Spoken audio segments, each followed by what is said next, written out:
बिहार के वैशाली जिले की बीपीएससी टीचर गुंजन कुमारी पर बीते दिनों उनके बेटे ने गंभीर आरोप लगाए थे। बेटे ने कहा था कि मां प्रेम अंकल को मामा बोलने के लिए कहती थी। जब बेटे के आरोपों को मां बीपीएससी टीचर गुंजन कुमारी ने सुना, उन सभी आरोपों को सीधी तरह से खारिज कर दिया।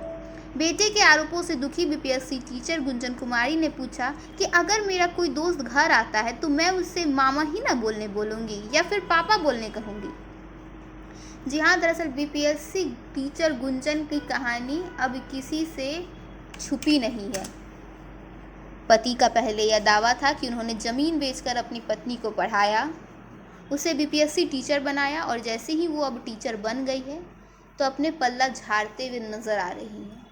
उसके बाद पत्नी ने जो है उन्होंने पति पर कई आरोप लगाए। उन्होंने कहा कि पति जो है वो शराब और गांजे जैसे बिजनेस करता था। उनके घर के लोग कई बार जो हैं जेल जा चुके हैं और कई ऐसे आरोप लगाए जिसे पति जो है वो अब खारिज कर रहे हैं। पति का कहना है कि अगर हम गलत हैं तो हमारे साथ ये इतने दिन रही क्यों, और ये सब आरोप तभी क्यों लगाए जा रहे हैं जब मैंने उनसे सवाल किया, इतने दिन इसके कहाँ थी।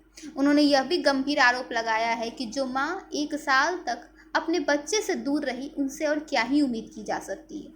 मैं तो फिर भी पति हूँ, बच्चे की क्या गलती थी और बच्चे का फ़ोन आखिर वो क्यों नहीं उठाती है।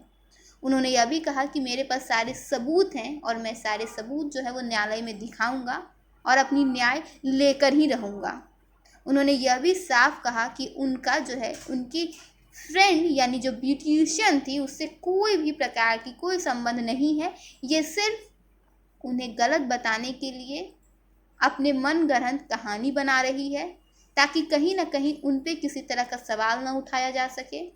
और साथ ही वह यह भी कहते हैं कि वो इंसाफ के लिए मीडिया के दरवाजे पे नहीं जाएंगे, वो इंसाफ के लिए वीडियोस लोगों तक नहीं पहुंचाएंगे बल्कि सीधा न्यायालय में दिखाएंगे और इंसाफ लेकर रहेंगे। और उनका यह कहना है कि जो उनके बेटे हैं उनको अब अपनी ही माँ से बचाना उन्हें पड़ेगा, जिनके लिए उन्हें कई भी और कैसे भी पापड़ बेलने पड़े तो वो अब बेलने के लिए तैयार हैं।